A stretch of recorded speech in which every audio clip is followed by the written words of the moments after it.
Nancy Pelosi aimed her index finger and labeled Director Tulsi Gabbard a Russian operative, entirely oblivious that Gabbard possessed a manila envelope capable of destroying her half-century legacy on national broadcast. Director Gabbard, you act as a Russian operative. You convened with Assad. You turned your back on our Democratic Party. You answer to an authoritarian commander-in-chief who deployed the National Guard upon American youth. And you belong behind bars rather than issuing subpoenas to the most enduring speaker in contemporary American politics. Nancy Pelosi directed her digit across the Senate chamber, utilizing the exact hand that had taken a sworn pledge on the Holy Bible merely 10 minutes prior. Adam Schiff rested beside her, bobbing his head in grave agreement. Tulsi Gabbard remained perfectly still, grasping a tactical notebook in her left hand while the manila envelope rested on the desk, marking a grave miscalculation. The events unfolding over the subsequent 2 hours completely dismantled Nancy Pelosi's historical standing on live C-SPAN, so hit that like button immediately, subscribe, comment, subpoena, because you are about to observe the most absolute political dismantling in contemporary American congressional history. Inside the Hart Senate Office Building's Hearing Room 216 at 10 o'clock on an April Tuesday morning, both C-SPAN and Fox News broadcasted the proceedings live. The viewing areas reached capacity by 7 o'clock, with half the attendees sporting AOC badges and labor organization apparel, while the remainder consisted of military veterans, Capitol Police widows, and 3 prior intelligence officials who departed during the initial Trump administration only to discreetly come back during his second tenure. Senator Tom Cotton occupied the middle of the elevated platform, with the witness desk situated to his left where the 85-year-old Nancy Pelosi had recently taken her oath, sporting an ivory Armani trouser ensemble and an isolated string of 26 pearls she had sported for 3 decades. Adam Schiff occupied the seat next to her acting as private legal counsel, while to Cotton's right sat the secondary witness station featuring the 44-year-old Tulsi Gabbard clad in a dark gray trouser outfit, tactical footwear beneath her pant hems, an ODNI lapel accessory, a compact leather operational notebook grasped in her left hand that had accompanied her gear through twin military tours, a manila envelope secured with the Director of National Intelligence emblem in her right hand, and Secretary of Defense Pete Hegseth stationed by her side. Exactly 3 weeks prior, Tulsi officially released the restricted Inspector General documents underlying the 2019 congressional impeachment against Donald Trump. These records revealed that the informant's grievance was constructed upon indirect testimony and ideologically prejudiced testifiers. The Senate Select Committee on Intelligence formally summoned Pelosi, the legislative leader who initiated the impeachment proceedings, and authorized Tulsi to conduct a direct cross-examination. Pelosi's lips noticeably pursed together the moment Cotton uttered the phrase regarding cross-examination. "Madam Speaker," he stated, "you are permitted to commence with your introductory remarks," and she gripped the broadcasting device utilizing both hands, and for the following 9 minutes, she articulated using the rhythm she had employed across 5 decades of media briefings, projecting the rhythm of an individual who understood perfectly how to deliver a soundbite for the nightly broadcasts, echoing the rhythm of a female who, prior to that dawn, had never occupied a testimonial seat under sworn affirmation throughout her existence. She branded Donald Trump as the Mussolini residing at Mar-a-Lago, and she characterized the Republican faction as a fatalistic movement disguised within patriotic bunting. She asserted that the Trump Department of Justice was explicitly mobilized as a weapon targeting her, targeting Senator Schiff, and targeting every single United States citizen who cast a ballot in opposition to him. She declared that the subsequent Trump administration initiated a systematic crusade of partisan retaliation entirely unparalleled within the annals of American governance. Subsequently, she pivoted deliberately to confront Tulsi Gabbard, stating, "Director Gabbard, I desire to be exceptionally transparent regarding your true identity." She refrained from blinking while stating that you do not represent a trustworthy individual within the national intelligence apparatus. You dedicated the previous 10 years to shielding Bashar al-Assad, an individual who deployed chemical weapons against his own youthful population. You echoed Kremlin-based talking points regarding the Ukrainian conflict to such an extent that even Mitt Romney labeled your actions as treasonous in nature. The Senate chamber marginally approved your nomination by a 52 to 48 margin, meaning half of this legislative assembly views you as a severe hazard to national safety.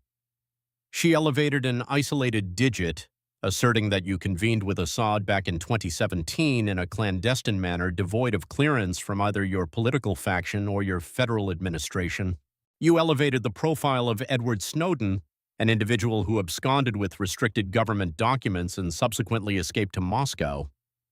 You rested upon Tucker Carlson's sofa while interrogating whether United States biological facilities situated in Ukraine were manufacturing organic armaments, reciting Moscow's fabricated narratives verbatim. The extended digit pivoted to aim directly across the chamber, charging that you have now transformed the Director of National Intelligence position into an offensive tool, releasing restricted paperwork in a selective and convenient manner to undermine the exact establishments that safeguarded this nation against Donald Trump throughout 2019. Her vocal volume escalated as she captured her listeners' attention, prompting the liberal portion of the viewing balcony to lean forward in anticipation. You operate as a Russian operative who turned against the democratic establishment. You convened with an international war criminal. You deserve to be incarcerated, and you hold no right to be situated here interrogating my actions. The citizens of America clearly perceive the reality of this situation, and historical records will inevitably see through this facade. Adam Schiff bobbed his head in agreement, maintaining that exact affirmative motion throughout the entirety of her speech. A fragmented eruption of clapping erupted from the left-leaning section of the balcony until Cotton's wooden mallet abruptly silenced the commotion. "Maintain decorum within this chamber," Cotton commanded, adding, "Director Gabbard, you are authorized to commence your cross-examination." Tulsi refrained from providing an instant verbal reaction, instead directing her gaze toward the manila folder before shifting her eyes toward Pelosi. The entire chamber held its collective breath, and when she finally vocalized, her tone was significantly more hushed than Pelosi's previous delivery. "Madam Speaker," she articulated, "I arrived at this venue today not to engage in a rhetorical dispute, but rather I arrived to read documents." She positioned her right palm firmly atop the folder and deliberately severed its protective closure. If you are currently viewing this broadcast, cease your scrolling, click the subscribe button, comment subpoena using uppercase characters because you are on the verge of witnessing the outcome when a military veteran clutching a dossier confronts an elected official bound by a sworn testimony. Tulsi extracted the initial image from the package and positioned it flatly upon the testimonial desk, holding off on pushing it in Pelosi's direction so the broadcasting lenses could focus on it beforehand. It depicted a standard law enforcement intake portrait sourced from the state of California's Napa County Sheriff's Office. The male subject captured in the picture was 82 years of age, featuring pale locks that were rumpled in a specific manner that only occurs at 3 o'clock in the pre-dawn hours while sitting inside the rear passenger area of a police cruiser. His oculars appeared noticeably bloodshot, while the official arrest identification digits were prominently displayed across his torso area. That individual was Paul Pelosi, and the Congresswoman identified the image prior to the broadcast technicians catching on, prompting her hand to immediately drift toward her pearl necklace. The initial manipulation occurred as Tulsi remarked, "Madam Speaker, prior to dissecting the congressional impeachment of 2019, I wish to pose an inquiry regarding an entirely separate evening, specifically the 28th day of May in 2022. Do you recall your physical location during that specific evening?" Followed by Pelosi stating she was traveling internationally, which prompted the query of where exactly, leading to a brief hesitation before the answer of Brussels. Furthermore, what activities were you engaged in while visiting Brussels? Elicited the response that she was convening with NATO commanders to reassert the United States' dedication to a conventionally regulated global framework. Would you be able to articulate the meal you consumed that evening, Madam Speaker? Neat caused Kashgif to pitch his torso forward, questioning the presiding chairman about the pertinence of the legislators' evening meal choices. Tulsi entirely ignored Schiff's presence, fixing her gaze squarely upon Pelosi while stating, Madam Speaker, I shall inform you precisely what you consumed. The official State Department diplomatic manifests indicate your contingent sponsored an occupational banquet at the Cercle Royal Gaulois, featuring a six-course culinary arrangement alongside champagne beverages and celebratory speech-making, with the gathering concluding right at 11 o'clock according to Brussels Standard Time. Tulsi momentarily halted her speech, noting it was 2 o'clock in the afternoon over in Napa, California, at the exact moment your banquet concluded, asking the speaker what was transpiring back in Napa while she raised a glass alongside NATO officials. Pelosi offered no verbal reply, prompting the statement that while you hoisted a beverage alongside the Belgian diplomatic minister, your 82-year-old spouse was positioned within the rear compartment of a California Highway Patrol vehicle. He had recently been extracted from the crumpled remains of a Porsche vehicle, an automobile registered under your name, after operating the machinery while intoxicated by alcoholic beverages. An additional occupant occupied the passenger cushion adjacent to him, and Tulsi allowed the term occupant to linger in the silence for a full 2 seconds. This fellow traveler was a female individual who held no relational ties to your immediate kin, nor did this traveler serve as a contracted employee on your legislative payroll.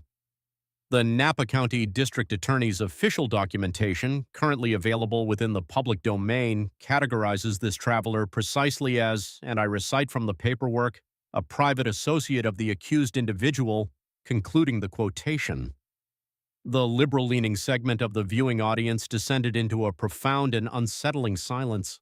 Madam Speaker, during the period you resided in Brussels commemorating the conventionally regulated global framework, your spouse was facing detainment back in Napa alongside an alternative female inside your personal vehicle. Pelosi's fingers manipulated the pearl strand in a double motion, stammering that this represents an entirely private family issue regarding her husband's health condition, to which the phrase health condition was sharply echoed back at her. Tulsi flipped the subsequent printed image upright, revealing the official law enforcement dossier where the blood toxicity concentration remained clearly legible near the header in crimson lettering, showing a 0.082 metric that exceeded lawful boundaries. The automobile classification listed a Porsche 911. The geographical coordinates pinpointed the junction of Walnut Lane and Oakville Crossroad, while the temporal stamp marked 11:12 during the night. The apprehending deputy's written account specified that Paul Pelosi made an effort to present the policeman with an identification badge, designating him as an official Department of Defense civilian affiliate. He did not hold any actual status as a Department of Defense civilian affiliate, and he possessed absolutely zero clearance of that particular nature.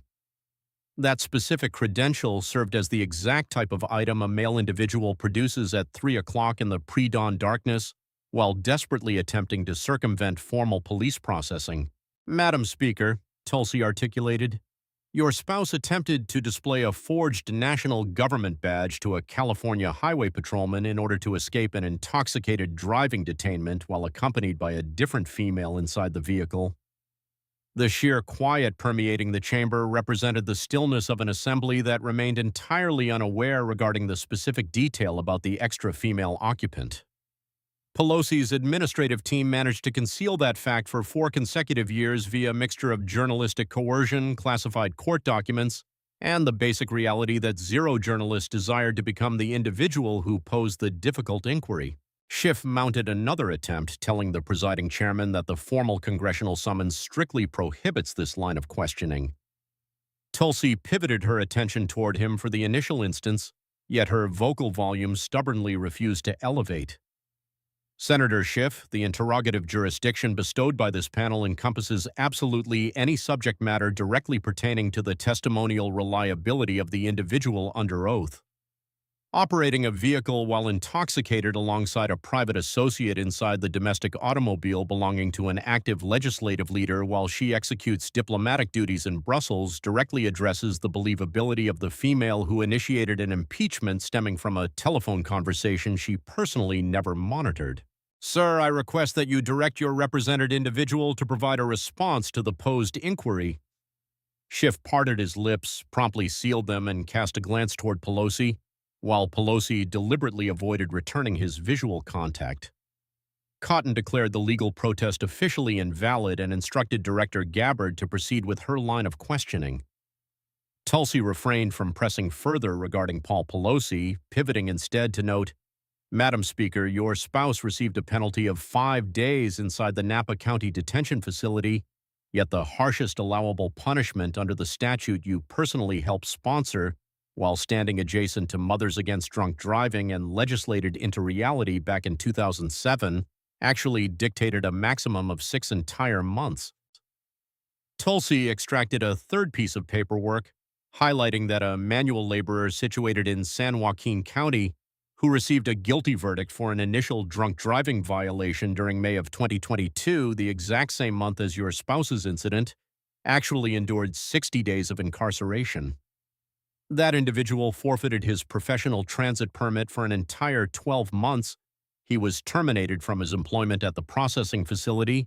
His spouse initiated legal separation proceedings that October, and their pair of youths relocated to reside with his maternal parent down in Stockton. He has remained absent from the cab of a commercial rig ever since, and while his identity exists within the open judicial archives, it remains absent from this specific dossier simply because his personal identity is not the central matter at hand. The fundamental problem centers on the reality that your spouse endured merely 5 days of confinement while the manual laborer suffered through 60, despite the legislative statute remaining identical for both men.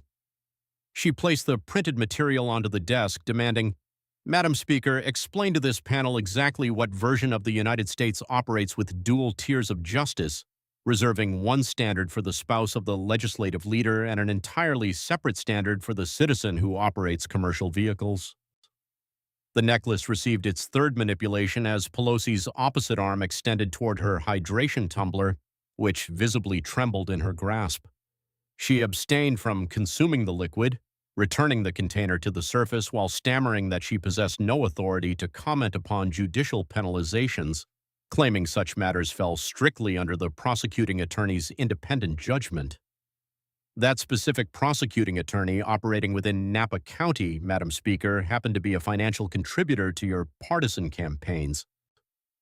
His electoral financial filings reside within this very dossier, demonstrating he absorbed $14,000 originating from the Pelosi for Congress organization spanning the years 2016 through 2022, stationed in the exact jurisdiction where your spouse faced apprehension following his automobile collision there, and subsequent to his identity being processed into their system.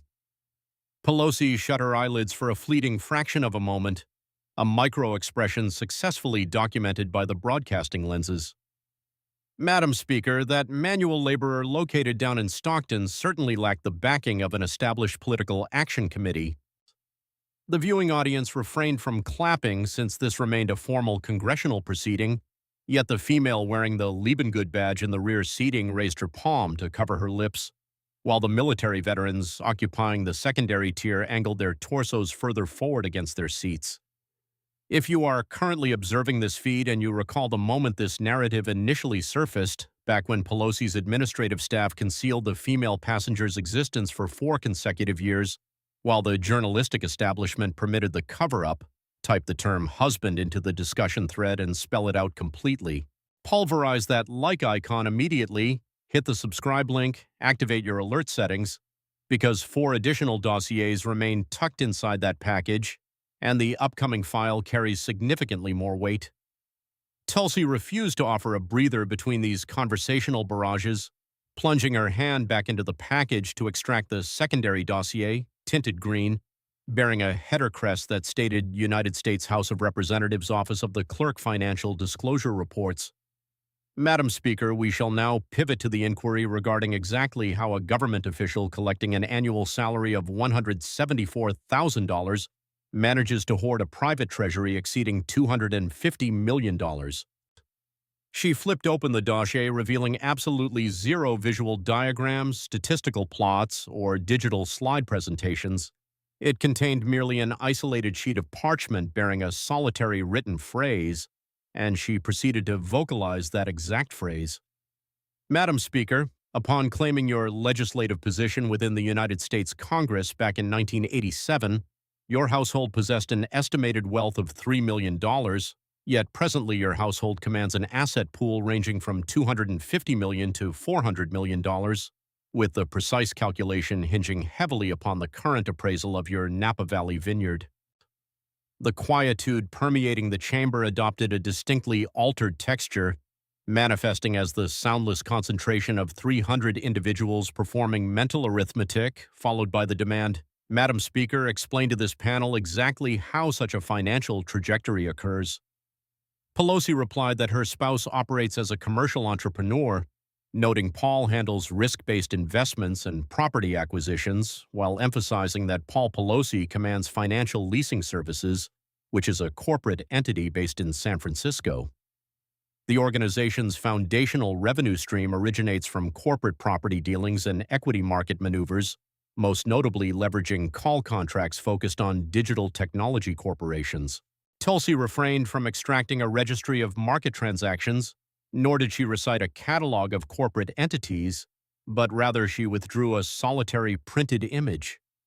It featured a panoramic perspective of an elevated slope situated in Napa Valley, displaying linear arrangements of grapevines expanding from the immediate front toward a twilight horizon, highlighting a central masonry and redwood estate capped with fired clay roofing resembling the specific caliber of residence regularly showcased within Architectural Digest, beneath a banner reading "A Familial Heritage" planted deep within the vineyard territory.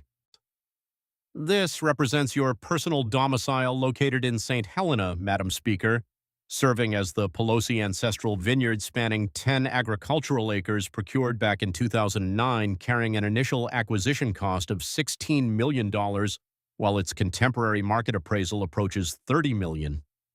She withdrew a secondary image, captured from a vantage point roughly a dozen inches above the pedestrian pavement along Market Street in San Francisco, featuring an intentionally depressed camera trajectory simply because the photojournalist had been kneeling on the ground.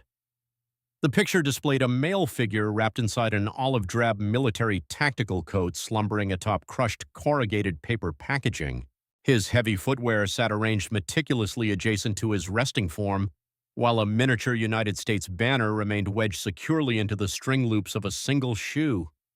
That specific banner represented the precise variety distributed during armed forces burial ceremonies, prompting the statement, "Madam Speaker, this individual is identified as Robert Holcomb, an individual aged 78 years who completed a pair of combat rotations inside Vietnam." He was visually documented by an independent correspondent situated at the intersection of Market and 7th precisely on the 18th of December in 2025, merely 6 weeks prior, and the reporter authenticated his personal details utilizing his official Veterans Affairs documentation.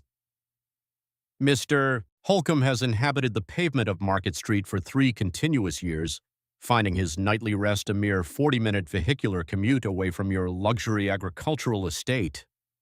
Tulsi positioned the pair of printed pictures directly adjacent to one another atop the testimonial desk, contrasting the grand estate overlooking the grapevines directly against the former soldier resting on discarded packaging. She found absolutely no necessity to articulate additional commentary, allowing the broadcast lenses to execute the heavy lifting. The former military personnel occupying the secondary tier of the viewing balcony ceased angling their bodies forward, choosing instead to remain entirely motionless in their chairs.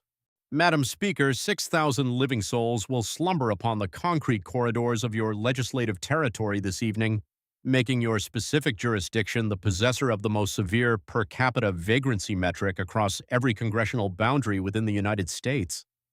The transparent philanthropic archives indicate that both you and your spouse contributed $3 million toward vagrancy assistance programs spanning a 38-year professional timeline, an amount representing precisely 1% of your total accumulated wealth. The standard domestic unit within America, representing the exact family structures you claim to aggressively defend, surrenders 2.1%. Meaning the blue-collar citizens residing inside your own electoral boundaries contribute a larger proportional share than you currently manage, she stated, prompting Schiff to initiate a tilt toward his broadcasting device. Tulsi pivoted in his direction prior to him accessing the audio feed, remarking, "Senator Schiff, Your personal fiscal declarations reveal a private fortune totaling $16 million amassed strictly upon a legislative income, which features a $1 million residence located in Burbank acquired merely 4 months subsequent to your affirmative ballot regarding cinematic corporate tax incentives. Sir, I possess a dedicated dossier bearing your name tucked inside this larger package, and while its contents remain absent from our current schedule, should you choose to interrupt these proceedings a single additional time, I shall unseal it immediately. Schiff withdrew into his cushion, though he refrained from reclining in the manner a legal advocate adopts upon facing an overruled protest, opting instead to sink backward precisely like an individual who grasps, for the primary instance in quite a while, that he occupies entirely the incorrect environment.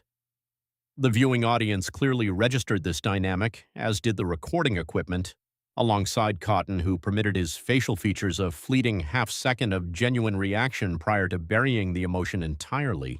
Tulsi redirected her focus toward Pelosi, stating, "Madam Speaker, during the year 1987, you positioned yourself upon this very platform and declared, citing your inaugural address, that you arrived at this institution to battle vigorously on behalf of the blue-collar households of San Francisco," concluding the quote.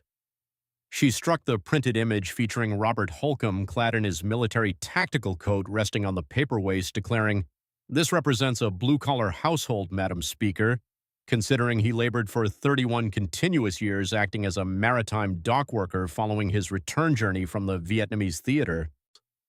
His retirement disbursements vanished entirely the moment the dock worker financial trust imploded back in 2008, leaving him anticipating national retirement safeguarding statutes for a full 14 years. The Retirement Safeguarding Statute of 2022, which carried the potential to reinstate his financial stipends, successfully navigated the Senate chamber by a margin of 68 against 32, yet it perished entirely within the House simply because you, Madam Speaker, refused to permit a formal ballot. The justification distributed by your administrative staff during that era explicitly stated, quoting your media relations chief directly, that logistical timetable clashes involving late-term legislative proceedings prevented action, concluding the quote. Tulsi sealed the emerald-tinted dossier, finalizing the thought by stating, "Madam Speaker, the gentleman resting upon the crushed packaging embodies the blue-collar household you supposedly arrived to champion, yet the luxury estate depicted within the picture represents exactly what you ruthlessly pursued in its place." The necklace suffered a fourth aggressive manipulation, causing a single spherical gem to detach from the primary binding, dangling precariously by a silken strand and oscillating gently, an occurrence that entirely escaped Pelosi's visual awareness. The hydration tumbler vibrated once more, though on this occasion she refrained from extending her grasp toward the vessel, instead stammering out that, giving all appropriate deference, Director, her spouse Paul personally executes those exact financial maneuvers. "Madam Speaker," Tulsi articulated in a hushed tone, "Paul Pelosi holds a rudimentary academic credential originating from the University of San Francisco, and he officially concluded his professional tenure at Financial Leasing Services back in 2017. The market transactions persisted unabated following his formal exit from the workforce. The equity maneuvers carried on throughout the prolonged duration he spent healing from a violent physical assault, and the financial exchanges maintained their pace, even spanning the weeks he remained locked inside a detention cell. Madam Speaker, one must conclude that either Paul Pelosi represents the most extraordinarily gifted market speculator within contemporary American economic annals, eclipsing Warren Buffett's margins every single financial quarter spanning 15 continuous years, while operating from medical recovery wards and holding pens, or an entirely different entity executes these maneuvers while simply attaching his signature to the paperwork. She permitted the accusation to linger in the air, demanding, "Madam Speaker, reveal to this panel the true identity of the individual operating your spouse's fiscal portfolio." Yet Pelosi offered absolutely zero verbal feedback as the absolute quiet stretched for 9 uninterrupted seconds. The C-SPAN broadcast operators maintained the visual focus squarely upon her facial features throughout the entire 9-second duration, So if your extremities are currently trembling, if you have continuously pondered how a government official relying on taxpayer compensation concludes their career commanding $250 million while a Vietnamese theater combatant slumbers atop discarded packaging inside her specific electoral zone, type the phrase 3 million to 200 million in the space below. Strike that positive feedback icon, pulverize the subscription link, switch your alerts to active, because the subsequent dossier represents the exact attack vector she failed to anticipate, prompting Tulsi to retrieve the third file, which bore a solid black exterior. The exterior binding lacked any identifying text. She refrained from unsealing its contents instantly. She positioned it flatly upon the desk, and she allowed her palm to rest securely atop its surface. Madam Speaker, our attention shall presently shift to the occurrences characterizing July of 2024, focusing precisely on the 11-day span separating the 10th and 21st of that month. A statement that caused Pelosi's lips to compress firmly. Madam Speaker, commencing on the 10th of July in 2024, you initiated a sequence of confidential telephonic conversations directed toward personnel within the House Democratic Caucus. These specific communications centered upon the electoral viability of President Joseph Robinette Biden Jr., exploring whether he retained the capacity to secure victory during the upcoming November ballot, and actively questioning if he ought to maintain his presence within the political contest. Exactly 11 days subsequently, on the 21st of July, President Biden abandoned his re-election bid, she noted before opening the darkened dossier, revealing a thick bundle of telecommunications logs resting inside, though she elected not to recite their contents. Madam Speaker, I have no intention of reciting these telephone registries. I refuse to read these digital text transmissions aloud, and I will avoid reading the unauthorized internal strategy documents originating from your partisan fundraising apparatus. The citizens of the United States are fully invited to review those materials independently, as they currently reside within the formalized archives of this congressional panel, she declared while pushing the paper bundle laterally to extract one solitary picture from the file. I strongly request that you direct your vision toward this specific image, she stated while gliding the photo straight across the wooden surface.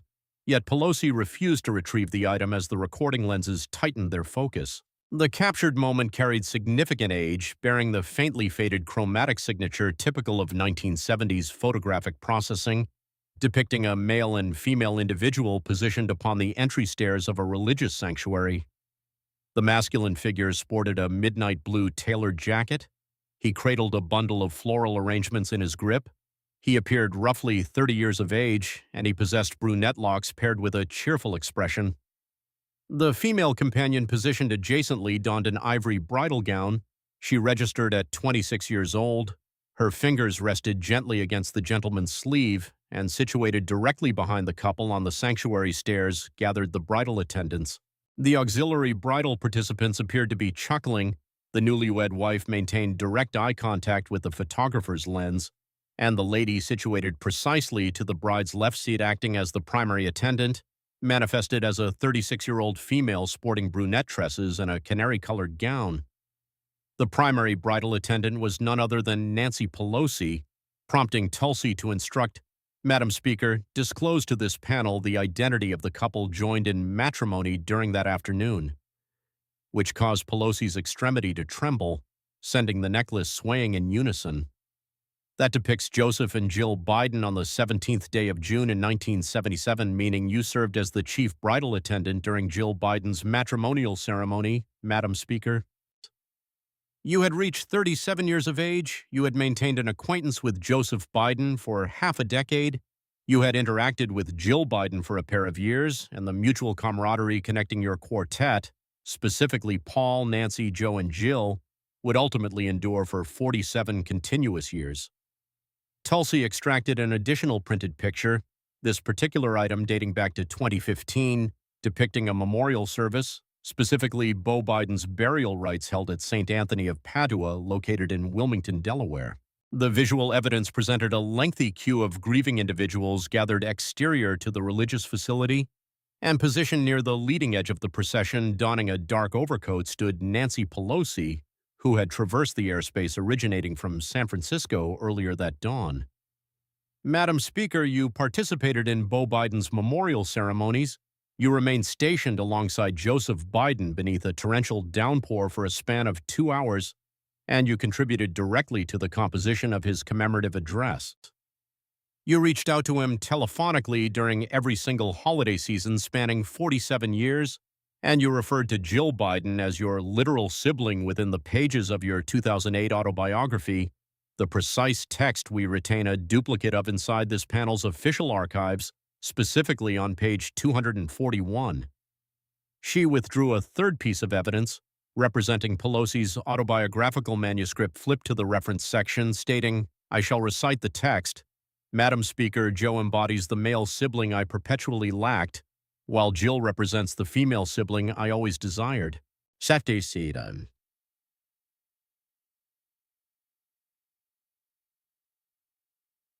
They have functioned as my true kin within the District of Washington across the entirety of my residency here.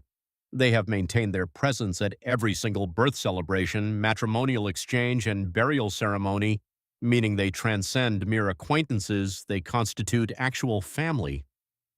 Concluding the citation, those represent your exact sentiments published in 2008, she stated while shutting the hardcover binding, adding, "Madam Speaker, throughout July of 2024, you exhausted 11 consecutive days utilizing the telecommunications network to entirely dismantle your claimed sibling." The chamber descended into an absolute void of audio as she pressed on. You refused to dial his personal number, you avoided visiting his physical residence, and you refrained from speaking a single syllable directly toward his countenance. Instead, you reached out to his professional associates, you contacted his financial benefactors, and you conversed with the senior editorial staff operating the New York Times. Within a mere 11-day window, you orchestrated the partisan execution of the exact gentleman who sought comfort in your embrace while interring his male child back in 2015, yet you completely lacked the basic courtesy to inform him of this betrayal in person. See? Pelosi's mouth shifted without generating any auditory output, before Tulsi continued. Subsequently, arriving at October of 2024, precisely 3 weeks prior to the national ballot, your personally selected successor found herself on the precipice of defeat. You settled into a chair for a journalistic sit-down alongside the New York Times, where you articulated, and I directly cite the text, should the commander-in-chief have exited the contest more promptly, alternative contenders might have emerged within the field, concluding the citation. Basi. Tulsi permitted that cited phrase to echo in the minds of the audience for 5 deliberate seconds, continuing, "Madam Speaker, you shifted the culpability onto his shoulders a mere 3 weeks preceding the electoral decision, fully comprehending that Vice President Harris anchored her entire campaign upon the concept of factional solidarity. You overtly questioned the strategic value of the very individual you forcibly extracted from the race, executing this maneuver merely 3 weeks ahead of the polling date, perfectly aware of the structural harm it would inflict upon her electoral efforts. Madam Speaker, that maneuver lacked any tactical merit, representing nothing more than pure disdain, prompting Pelosi to offer her initial defensive stutter, claiming she never desired such outcomes and insisting she maintained deep affection for both Joe and Jill. Madam Speaker, Dr. Jill Biden has entirely ceased verbal communication with you, dating back to the 5th day of November in 2024, actively declining to accept any of your telephonic inquiries. She has vehemently rejected invitations to identical social gatherings, ensuring she has completely avoided occupying the same enclosed space as you for a period spanning 15 months. During the previous January cycle, she granted one solitary media sit-down with the Washington Post, wherein the journalist inquired explicitly regarding the nature of your mutual bond. "I possess the intention to vocalize her exact response," Tulsi stated as she extracted the printed piece of journalism, despite requiring absolutely no visual prompt to remember the contents. Citing the text, "We operated as close companions for 5 decades, but the outcome proved disheartening," concluding the quote, she remarked while lowering the paper, adding, "Madam Speaker, notice the historical framing, utilizing operated as companions and proved disheartening." Steeple. The specific sibling you immortalized within the pages of your autobiography no longer views you as a member of her domestic circle. The liberal-leaning portion of the viewing audience, specifically the individuals sporting AOC badges and labor organization garments, remain seated with their palms resting limply atop their thighs. A pair of these attendees commence shedding tears, shedding them not on behalf of Pelosi, but rather for Joe Biden, the elderly gentleman residing in Wilmington who found himself ousted by the identical female who occupied the space adjacent to his bride clad in her matrimonial gown. An administrative assistant situated within the tertiary seating tier, specifically a youthful African-American female sporting a Pelosi badge, elevated herself from her chair and exited the tribunal space, a departure thoroughly documented by the broadcasting lenses. Schiff maintained his visual focus squarely upon his own palms, while Pelosi extended her grasp toward the necklace, contorting the silken binding before releasing a highly perceptible moan directly into the audio receiver. An additional spherical gem dislodged itself, leaving a pair of pearls currently suspended merely by the silken fiber, oscillating wildly whenever she shifted while stammering out that, offering maximum deference, the Commander-in-Chief's ultimate choice strictly represented his autonomous volition.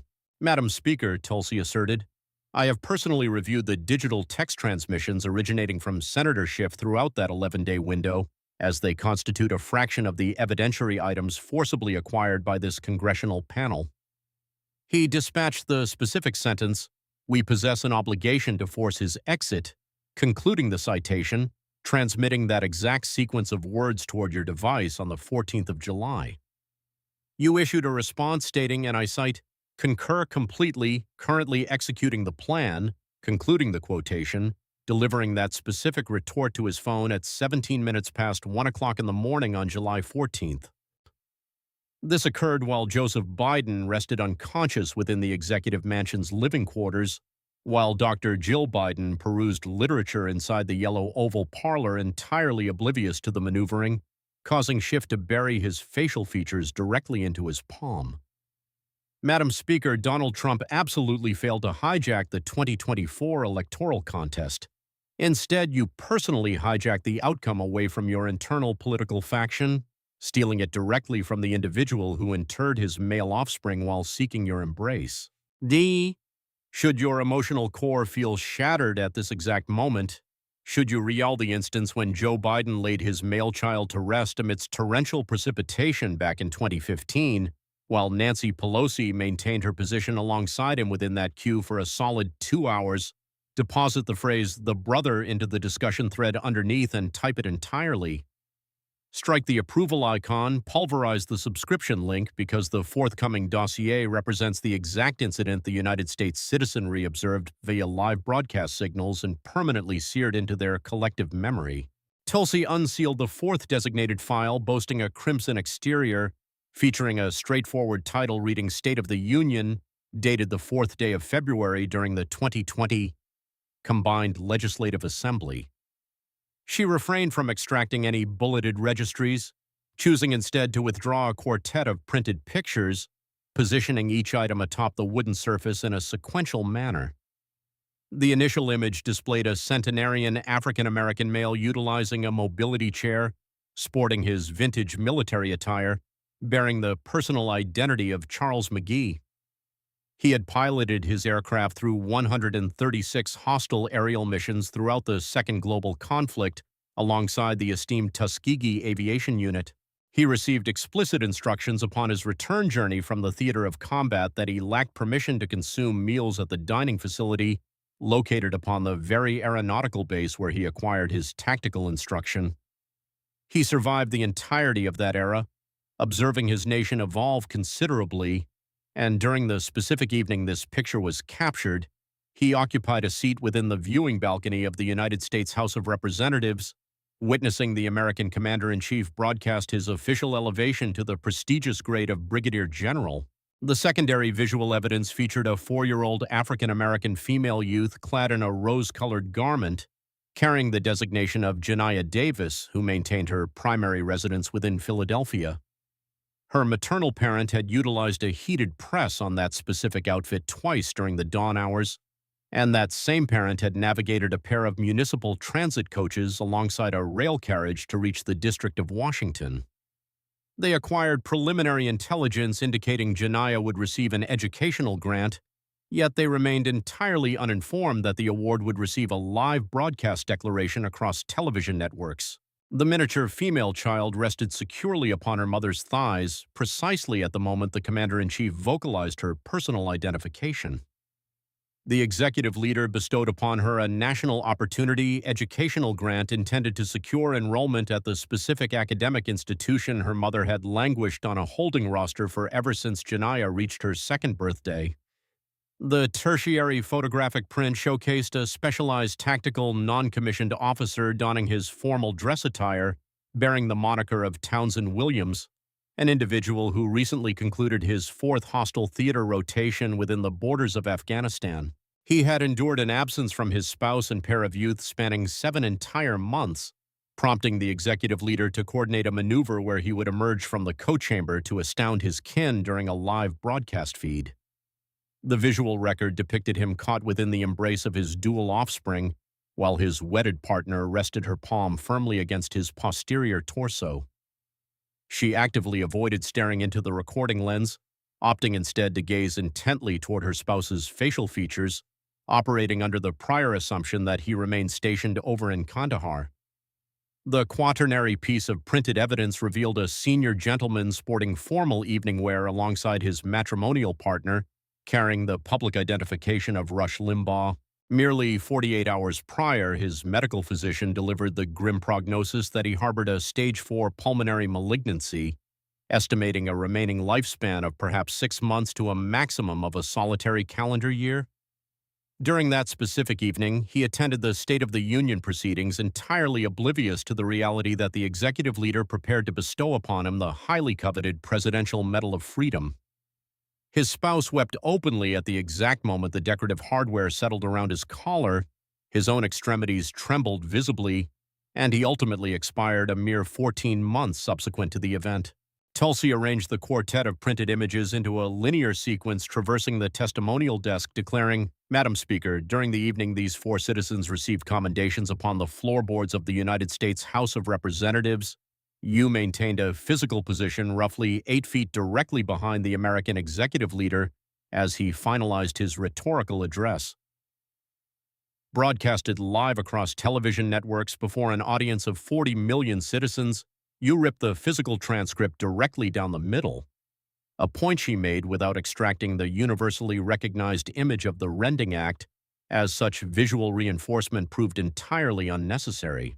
Madam Speaker, I harbor no intention of questioning your motives regarding why you shredded the document, considering you previously addressed that query during media sit-downs, stating it represented, and I cite, the polite course of action when weighing the available options, concluding the quotation. I possess the intention to pose a completely divergent inquiry, she announced, as she gently struck the picture displaying Charles McGee. Madam Speaker, at the moment you shredded the manuscript, did you maintain any awareness that a singular sheet you destroyed formally broadcasted the elevation of a Tuskegee aviator to the rank of Brigadier General? Pelosi stammered that she lacked the opportunity to review the address beforehand, which prompted the immediate rebuttal that, Madam Speaker, you possessed a duplicate text. The legislative leader always receives a duplicate text. The legislative leader grasps that duplicate text spanning the entirety of the oration, and the exact duplicate you shredded represented the precise duplicate you physically held. Pelosi offered absolutely zero verbal retort, leading to the follow-up, Madam Speaker, did you maintain awareness that a singular sheet you ripped granted a national educational fund to a 4-year-old African-American female hailing from Philadelphia, which was met strictly by a deafening quiet? Tulsi lightly struck the image depicting Janiyah Davis, noting, Madam Speaker, Janiyah Davis currently registers at 10 years of age. She maintains her residence within Philadelphia, and she actively attends an open enrollment alternative academy. This represents the exact institution her mother battled fiercely to secure her admission into, following the reality that the national educational grant the executive leader broadcasted that evening became entangled within judicial disputes spanning 2 entire years. The legal maneuvering originated directly from the chief prosecuting officials representing both the District of Columbia and Pennsylvania, a pair of Democratic partisans who aggressively disputed the executive jurisdiction underpinning the monetary award. Madam Speaker, do you possess any knowledge regarding precisely what Janiyah Davis communicated to her maternal parent during March of 2020, a mere 3 weeks subsequent to that live transmission, a query that hung entirely unanswered? She directed an inquiry toward her mother, asking, and I quote the statement, "Did the female individual desire that I avoid attending academic classes?" Concluding the citation. She measured only 4 years in age, entirely failing to comprehend the concept of a reproduced document, completely ignorant to the mechanics of partisan theatricality, but fully grasping the absolute reality that an adult female shredded the specific parchment bearing her personal identity. Pelosi directed her gaze downward toward the printed image featuring the miniature youth, yet her visual focus refused to linger in that location for an extended duration. Tulsi lightly struck the tertiary picture, stating, "Madam Speaker, concerning Sergeant Townsend Williams, an elite tactical operator concluding his 4th theater rotation, the parchment you ripped featured the ambush reconciliation involving his immediate kin, so were you cognizant of this fact?" A question that earned absolutely zero verbal reaction. Tulsi lightly struck the quaternary image, continuing, "Madam Speaker, regarding Rush Limbaugh battling late-stage pulmonary malignancy, the parchment you shredded contained the executive decorative honor broadcast, and he expired a mere 14 months subsequently. His surviving spouse has addressed that specific evening within an open forum exactly a single time, occurring in 2023 upon the Mike Gallagher audio broadcast, and I intend to vocalize her exact statements." Tulsi extracted an isolated leaf of parchment from the dossier, citing the text, "Rush monitored the transmission that evening while resting within his clinical cot. He observed the transcript suffering destruction. He pivoted toward my position and stated that the female individual literally just ripped apart the parchment, delivering my honor."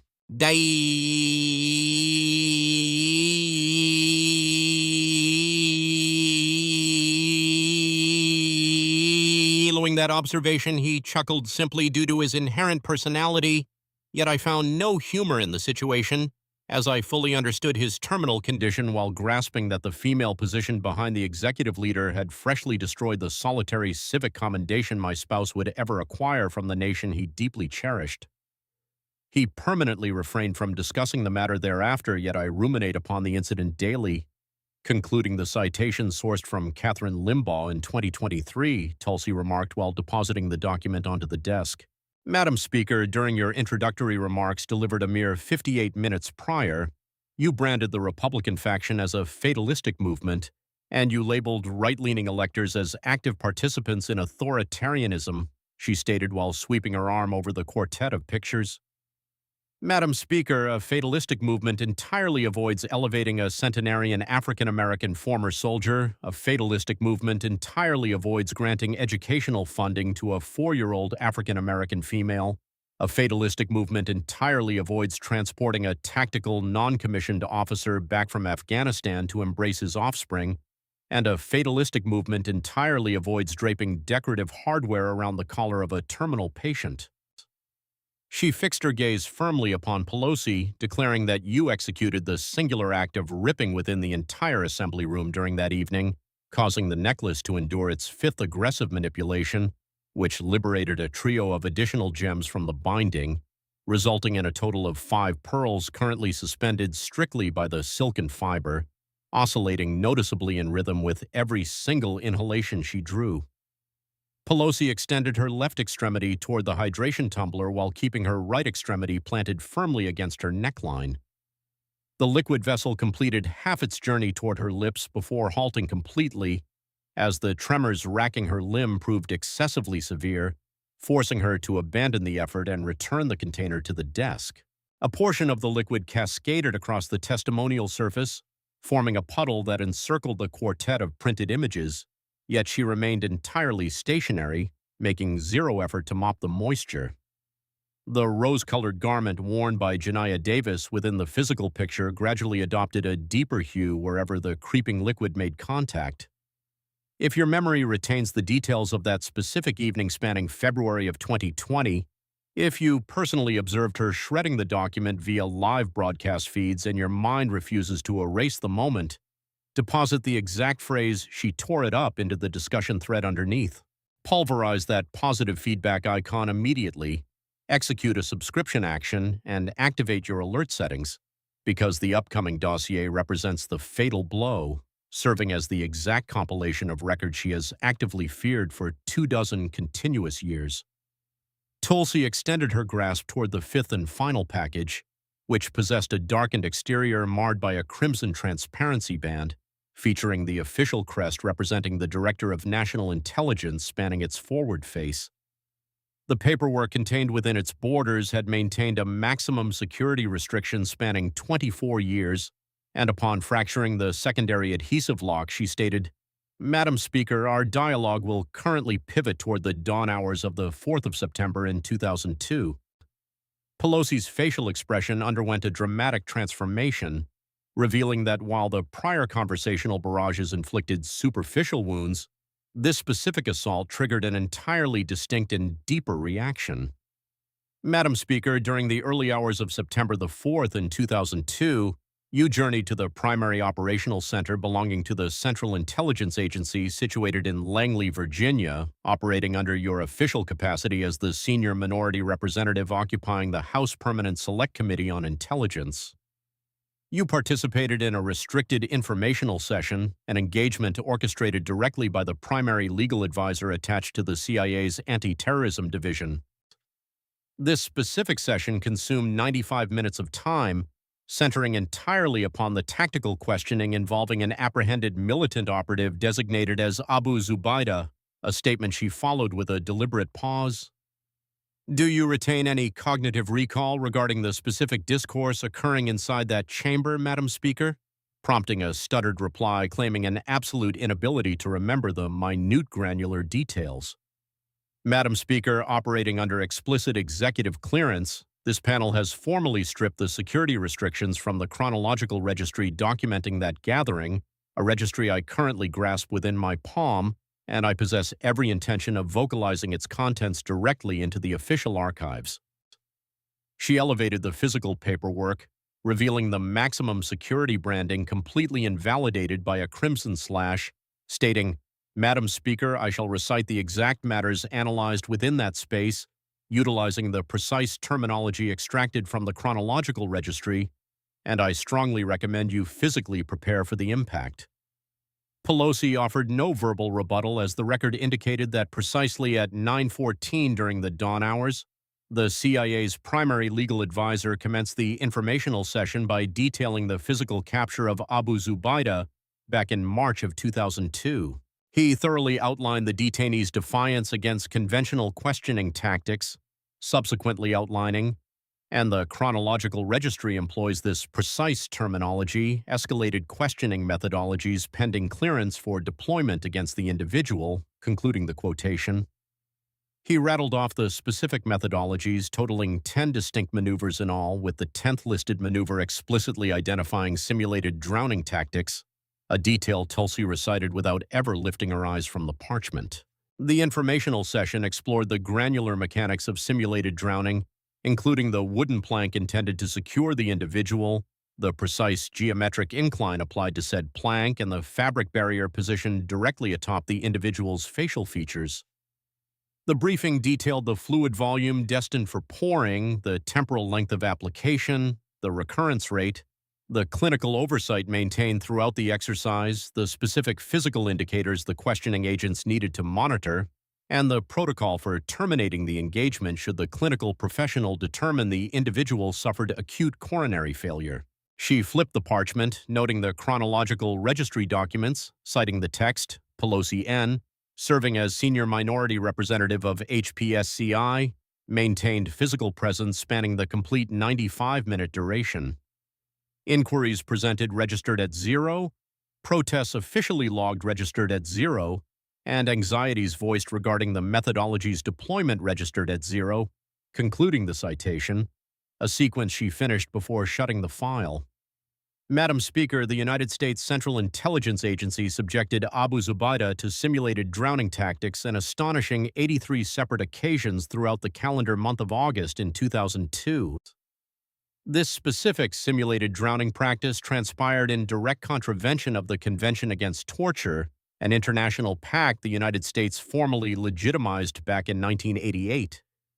This simulated drowning practice received granular explanation directed solely at you merely 4 weeks following its inception, yet you voiced zero protests, you drafted zero correspondence, you informed zero peers within your political faction, you departed Langley for your residence, and you completely swallowed your tongue regarding the matter for 7 continuous years.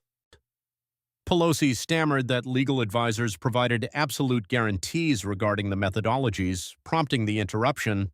Madam Speaker, arriving at April of 2009, 7 full years subsequently when this narrative exploded into the civilian media ecosystem, you convened a media briefing broadcast nationally featuring journalists stationed directly ahead of your podium. You positioned yourself behind a lectern situated within this exact architectural structure, and you declared, opting to employ your precise phrasing, that I received zero intelligence indicating simulated drowning tactics found active deployment. The intelligence agency supplied briefings concerning judicial interpretations rather than practical field executions, concluding the quotation, a statement she followed by extracting a secondary piece of paperwork from the dossier. Madam Speaker, merely 6 solar cycles following that media briefing, your partisan peer, Director of Central Intelligence Leon Panetta, drafted official correspondence addressed toward the United States Congress. He previously operated as the Executive Chief of Staff serving Bill Clinton. He secured his intelligence directorship confirmation via Barack Obama, meaning he possessed zero partisan motivation to dispute your claims, yet he disputed your claims regardless, and I possess the intent to vocalize his correspondence. She displayed the document aloft, citing, "The intelligence archives currently under our control demonstrate that Speaker Pelosi received comprehensive instruction regarding the escalated interrogation tactics specifically during September of 2002, proving these archives represent factual accuracy and verifying the records reflect objective reality." Finalizing the quotation, bearing the signature of Leon Panetta dated the 15th of May in 2009, a sentence completed as the parchment descended back toward the desk.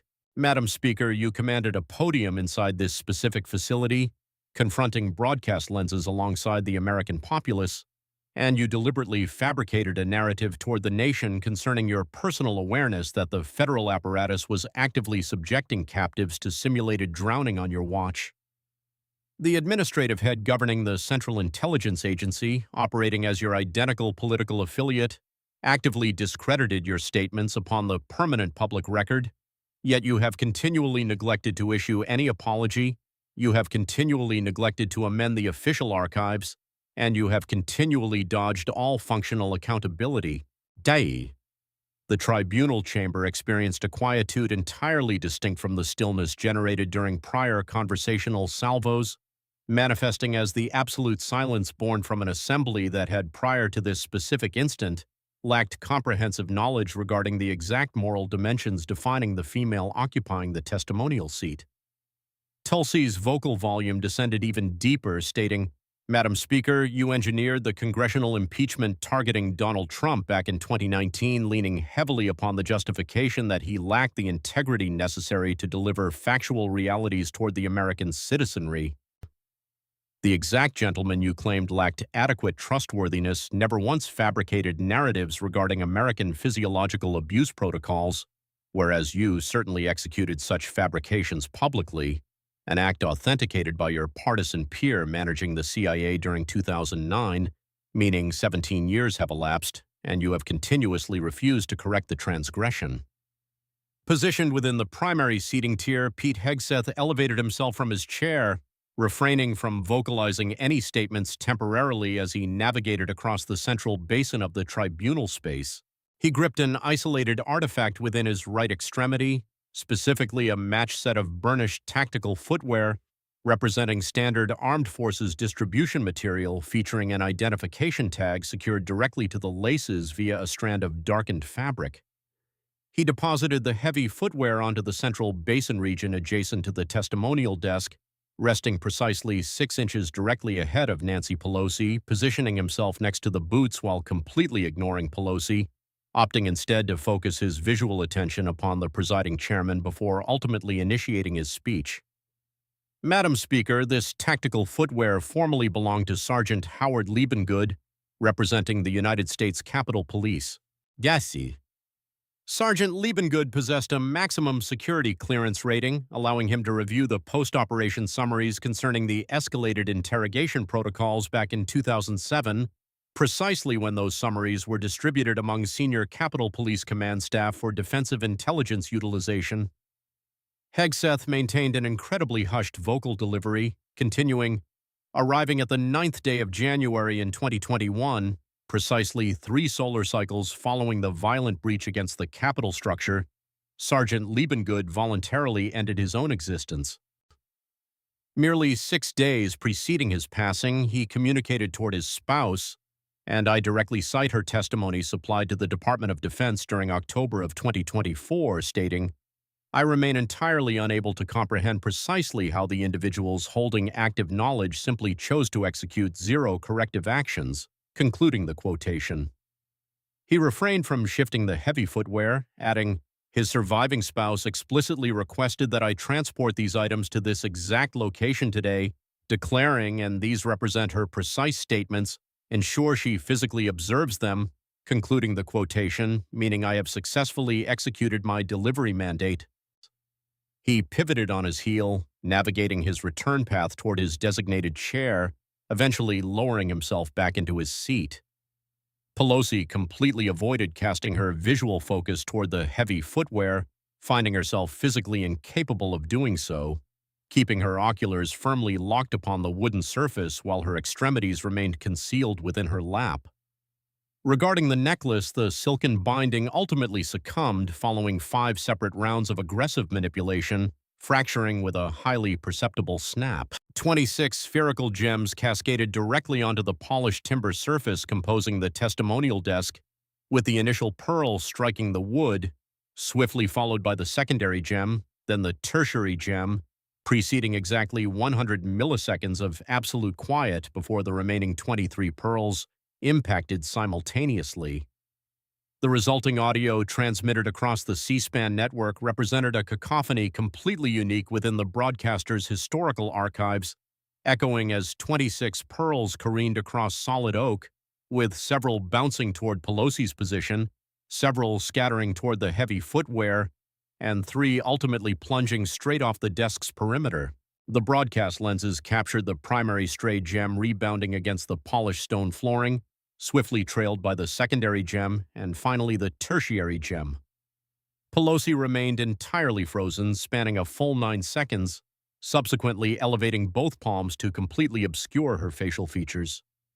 If you have successfully navigated the proceedings up to this exact juncture, if your attention remains locked upon this tribunal, deposit the term truth directly into the discussion thread underneath, utilizing just that solitary word and spelling it completely.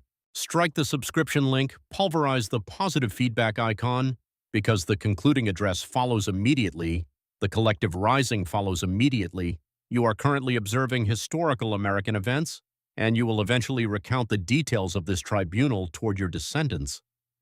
Senator Cotton permitted the absolute quiet to stretch across 15 complete seconds, subsequently striking the wooden mallet gently against the block, executing the action not to wrangle the chamber into compliance since the chamber already maintained perfect decorum, but rather striking it to formally signal a procedural transition. This panel will enter a temporary suspension spanning 15 minutes, and upon reconvening, Director Gabbard shall present her final summarizing remarks, while you, Madam Speaker, will receive the chance to offer a rebuttal, meaning we stand officially suspended, followed by the sharp crack of the mallet. Pelosi refused to elevate herself from her chair, prompting her administrative personnel to converge upon the testimonial desk aiming to offer physical assistance. Schiff elevated himself from his seat, cast a glance in her direction, and promptly lowered himself back down, remaining entirely uncertain regarding the appropriate course of action. The scattered gems blanketed the immediate area, prompting a youthful female subordinate to commence collecting the artifacts utilizing both her palms alongside a manila folder she previously extracted from her carrying satchel, deliberately avoiding any visual contact with the broadcasting lenses. The heavy footwear maintained its exact placement precisely where Hegseth originally positioned the items. Tulsi entirely avoided vacating her designated chair. She entirely avoided retrieving her manila folder. She entirely avoided consulting her cellular device, choosing instead to remain seated with her fingers interlaced atop the tactical notebook resting ahead of her, simply biding her time. When the wooden mallet impacted the block once more, signaling the conclusion of the temporary suspension, Pelosi had returned to her position behind the testimonial desk. She had swapped her upper garment as her personnel secured a pristine replacement from an administrative suite situated further down the corridor. The scattered gems vanished completely. Her tresses received necessary smoothing. The cosmetic applications enjoyed careful touch-ups. Yet the crimson inflammation surrounding her oculars remained starkly visible to the recording equipment. She had openly wept within the holding suite, joined by 3 of her prior legislative assistants who wept alongside her, leaving her 85 years of age and entirely isolated within the chamber in a manner she had not experienced spanning 5 full decades. Schiff completely vanished from the testimonial desk, finding himself substituted by her private legal advocate, specifically an independent practitioner originating from the Williams and Connolly firm. Schiff currently occupied a seat within the viewing balcony, situated in the secondary tier while keeping his cranium angled downward. "Director Gabbard, you may deliver your final summarizing remarks," Cotton declared. Tulsi elevated herself from her chair, yet she refused to close the distance toward the testimonial desk during this instance, choosing instead to hold her ground at the DNI station situated 20 feet distant from Pelosi, projecting her vocal delivery directly across the central basin of the tribunal space. "Madam Speaker, I originally arrived at this location today, functioning under my capacity as the Director of National Intelligence, wielding the interrogative jurisdiction formally bestowed by this congressional panel, aiming to question you regarding an impeachment maneuver you initiated back in 2019, leaning upon an informant's grievance manufactured utilizing indirect testimony alongside ideologically prejudiced testifiers. Merely 3 weeks prior, I formally stripped the security restrictions from those exact documents, allowing the American citizenry to review their contents independently, meaning the foundational arguments supporting that specific impeachment, Madam Speaker, have entirely disintegrated," a statement she followed with a deliberate pause. "I certainly avoided arriving at this location aiming to prosecute your spouse or your accumulated wealth or your shredded document or your camaraderie with Joseph Biden or the informational session you endured within the subterranean levels of CIA headquarters back in 2002, she stated, executing another deliberate pause. "However, you personally injected the subject of testimonial reliability into these proceedings. Madam Speaker, during your introductory remarks, you branded me a Russian operative, you branded me a treasonous individual, and you declared I belong behind bars. You leveraged the perceived reliability backing your 40-year professional tenure, aiming to systematically undermine my standing before I even articulated a single inquiry." She pivoted her torso marginally toward the broadcasting lenses, continuing, "The American citizenry monitoring these proceedings tonight currently possesses the capacity to evaluate that specific accusation directly against your spouse operating a vehicle while intoxicated alongside an alternative female inside your domestic automobile while you hoisted beverages in Brussels. They can evaluate it directly against the massive delta separating $3,280 million amassed upon the identical taxpayer-funded income. They can evaluate it directly against the 11 days spanning July when you orchestrated the partisan termination of an individual who interred his male offspring while seeking your embrace. They can evaluate it directly against the quartet of pages you shredded upon live television simply because you found yourself incapable of tolerating the reality that the gentleman occupying the lectern wore his name upon a crimson cap. They can evaluate it directly against the early hours at Langley when you endured 95 minutes detailing simulated drowning protocols, subsequently positioning yourself ahead of broadcast lenses 7 years later to fabricate narratives regarding the matter resulting in your identical partisan peer managing the CIA officially branding you a fabricator upon the permanent public record. She maintained a perfectly level vocal volume, stating, "Madam Speaker, I harbor no intentions of branding you a Russian operative. I harbor no intentions of branding you an authoritarian. I harbor no intentions of branding you a fatalistic movement. I intend strictly to assign you the solitary designation that the evidentiary materials contained within this dossier actively corroborate." She elevated the manila folder into the air, declaring, "You represent a government official who morphed into a private treasury.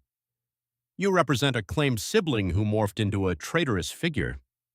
You represent a self-proclaimed defender of the foundational charter who shredded the charter's most heavily documented page upon live television. You represent an individual under oath who fabricated narratives toward your own citizenry regarding physiological abuse tactics executed relying upon their collective authorization. You represent a legislative leader who finalized an impeachment crusade merely 3 weeks prior, precisely when documentation emerged, proving the entire crusade rested squarely upon a fabricated premise."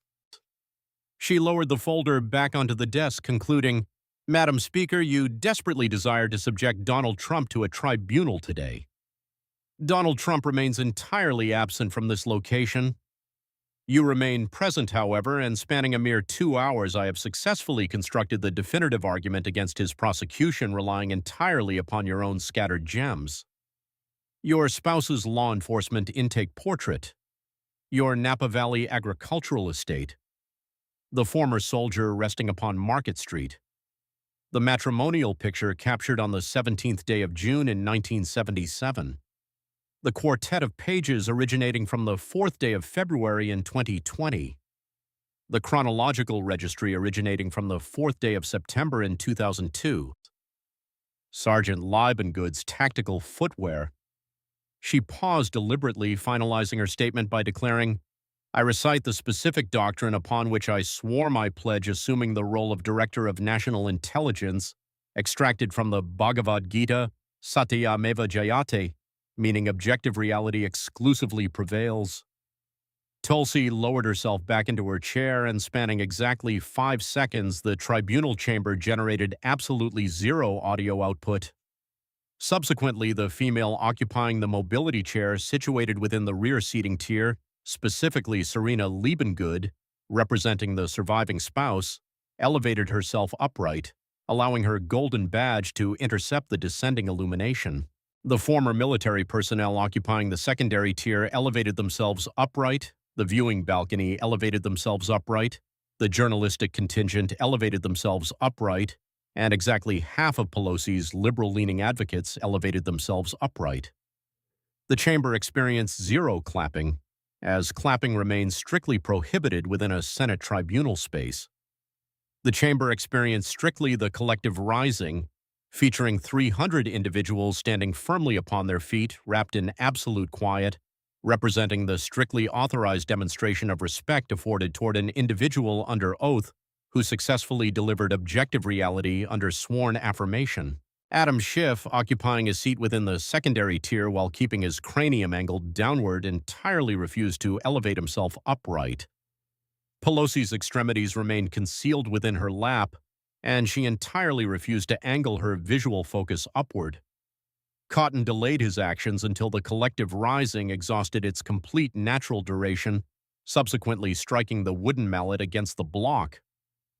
This panel formally accepts Director Gabbard's presented evidentiary materials directly into the permanent public archives. Madam Speaker, you are officially excused from this venue, and this tribunal currently stands concluded, followed by the final sharp crack of the mallet. The scattered gems maintained their positions atop the testimonial desk, precisely matching the tactical footwear. The administrative official successfully extracted the quartet of printed pictures originating from February of 2020, aiming to secure them within the permanent archives. The liquid puddled atop the surface eventually evaporated, abandoning a subtle discoloration matching the exact silhouette of a youth's rose-colored garment. The C-SPAN network shattered its previous single-cycle audience metric ceiling by roughly 11% throughout that specific evening, The visual capture featuring the Liebengood tactical footwear resting within the central basin of the tribunal space, documented by an independent photojournalist, dominated the primary cover page belonging to every single journalistic publication across the nation by the subsequent dawn. Pelosi's administrative personnel distributed a public memorandum precisely at 6:15 during the following dawn. The legislative leader supposedly maintained strict concentration upon securing her historical agenda, actively refusing to acknowledge instances of partisan theatricality. She immediately terminated 4 consecutive weeks of scheduled civic engagements. Her administrative personnel entirely ceased supplying responses toward journalistic inquiries stretching all the way through Thursday. Adam Schiff entirely ceased supplying responses toward journalistic inquiries stretching across a 72-hour window. Arriving at the 4th consecutive day, his fiscal declarations mysteriously found their way to Politico. He swiftly distributed a public memorandum declaring his impending professional retirement slated for the conclusion of his active legislative cycle. Dr. Jill Biden utilized a social media platform to broadcast a solitary term exactly at 3:42 during the pre-dawn hours, marking precisely 6 hours following the tribunal's conclusion. Truth. She refrained from utilizing the platform again throughout that entire week.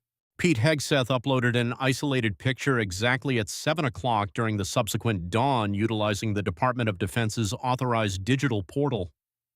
The visual capture displayed the vacant testimonial desk, featuring the scattered gems, the tactical footwear, and the liquid discoloration. The upload featured absolutely zero textual commentary.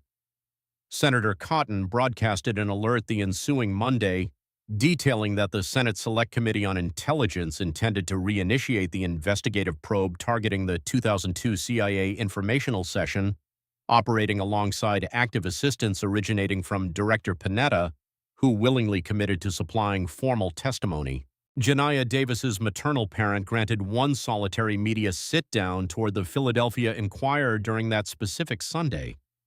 She explicitly confirmed her female youth actively monitored the tribunal proceedings.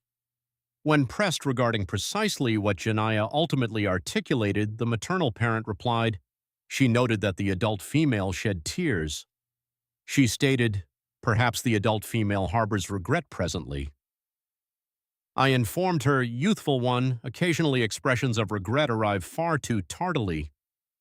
Tulsi navigated back toward the central administrative suite belonging to the Director of National Intelligence. She granted absolutely zero media sit-downs. The scattered gems faced collection at the hands of Capitol sanitation personnel precisely at the termination of their daylight rotation. Registering 26 individual items entirely, they found themselves deposited into a compact evidentiary pouch and surrendered directly toward the Senate Sergeant-at-Arms. Their ultimate resting location remains entirely absent from the permanent public archives. The situation produced zero forced ejections, zero voluntary exits from office, and zero penal indictments. The situation produced strictly the permanent archives, and those permanent archives absolutely refused to restore previously redacted information.